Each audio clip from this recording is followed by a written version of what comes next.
Hello friends, are के जी के trick पर आपका स्वागत है। राजस्थान के संत संप्रदाय का टॉपिक चल रहा था। एनसीईआरटी व आरबीएससी के आधार पर यह टॉपिक हम लेके आ रहे हैं। आज संत मीराबाई का जीवन परिचय लेके आए हैं। उनके जीवन से जुड़ी सभी रोचक कहानी इस वीडियो में आपको मिलेगी। अगर कोई भाई नया है तो चैनल को सब्सक्राइब कर लो, तथा अगर कोई भाई राजस्थान के एग्जाम की तैयारी कर रहा है उनके लिए तो ये बड़ा इंपॉर्टेंट है, और टीचर के एग्जाम के लिए भी ये इंपॉर्टेंट है, क्योंकि राजस्थान के संत संप्रदाय से संबंधित क्वेश्चन जरूर एग्जाम में पूछा जाता है। मीराबाई से संबंधित जो भी क्वेश्चन आते हैं उनसे सभी से संबंधित ये टॉपिक लेके आया हूं मैं। थ्योरी के माध्यम से आपको समझाया जाएगा, आसान लैंग्वेज में समझाया जाएगा। चलो देखते हैं वीडियो को। अगर कोई भाई नोट्स बना रहा है तो उनके लिए तो बड़ा इंपॉर्टेंट वीडियो होगा फ्रेंड्स। ये सामान्य परिचय है मीराबाई का। सामान्य परिचय में भी कई बार क्वेश्चन पूछ लिया जाता है कि माता का नाम क्या था, जन्म कहाँ पर हुआ था, वह पति का नाम क्या था। ये कई बार ये क्वेश्चन आ जाता है, इसलिए ये सामान्य क्वेश्चन भी हमको देखना पड़ेगा। तो नोट्स बना रहा है तो नोट्स में लिख लीजिए। माता का नाम क्या था? वीर कुमारी था। और पिता का नाम रतन सिंह राठौड़ था। जन्म कहाँ पर हुआ? ग्राम कुडकी, मारवाड़, राजस्थान, मेड़ता के निकट। उस समय ये नागौर में आता था, और अब तो ये पाली में गया ये स्थान। पति का नाम क्या था? भोजराज था। मेवाड़ के राणा सांगा का ये पुत्र था। 1516 में इनकी शादी हुई थी। चित्तौड़गढ़ के महाराजा भोजराज इनके पति थे, जो मेवाड़ के महाराणा सांगा का पुत्र था। विवाह के कुछ समय बाद ही उनके पति का देहांत हो गया था।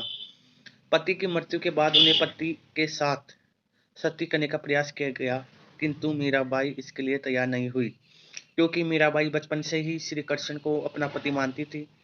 इसलिए जब इसकी शादी हो गई भोजराज के साथ, यह आपको याद रखना है, क्योंकि कई बार मीरा का पति का नाम पूछ लिया जाता है।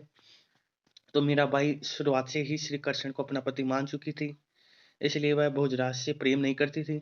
जब भोजराज की मृत्यु हो गई तो उसके बाद में पहले क्या था कि सती होने की प्रथा थी, कि पति का अगर देहांत हो गया तो पत्नी को भी उसके साथ सती कर दिया जाता था, लेकिन मीराबाई ने इसके लिए साफ मना कर दिया था।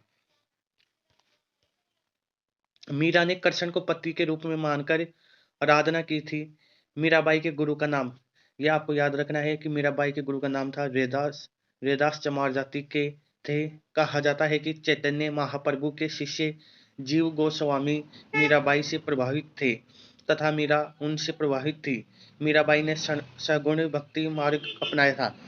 आपको सभी लाइन को तो याद नहीं रखना है, लेकिन इनमें कुछ इंपॉर्टेंट है जिसको आप अंडरलाइन कर लीजिए, कि इसमें पूछ लिया गया है कि मीराबाई का गुरु का नाम क्या था, तो वेदास था। यह आपको याद ही रखना है।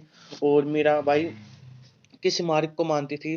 तो सगुण मार्ग भक्ति मीराबाई करती थी, भगवान को वह मानती थी, निर्गुण नहीं थी। कई बार ये क्वेश्चन भी पूछ लिया जाता है। और देख इसके बारे में, ये सभी एनसीईआरटी व आरबीएससी पर आधारित है फ्रेंड्स। मीराबाई की प्रमुख रचनाएं हैं, यहीं से क्वेश्चन बार बार पूछा जाता है, तथा आपको ये रचनाएं तो अवश्य ही याद करनी चाहिए। मीरा ने स्वयं कुछ नहीं लिखा। मीराबाई ने खुद कुछ नहीं लिखा। कृष्ण के प्रेम में मीरा ने जो गाया वह बाद में पद्य में संकलित हो गया।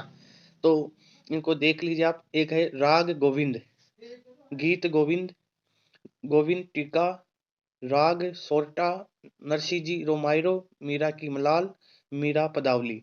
ये 7 है रचनाएं जिनको आपको याद रखना है। चलो और देखते हैं आगे।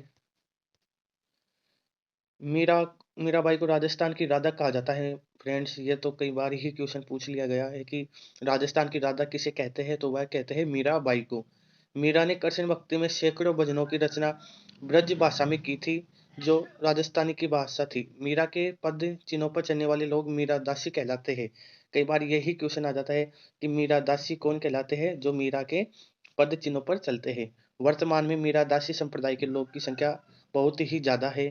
तो फ्रेंड्स, ये मीराबाई का जीवन परिचय था। उनसे संबंधित इंपॉर्टेंट क्वेश्चन भी यहीं से बनते हैं। राजस्थान का संत संप्रदाय का टॉपिक चल रहा है। अगर वीडियो अच्छा लगे तो चैनल को सब्सक्राइब कर देना। धन्यवाद फ्रेंड्स।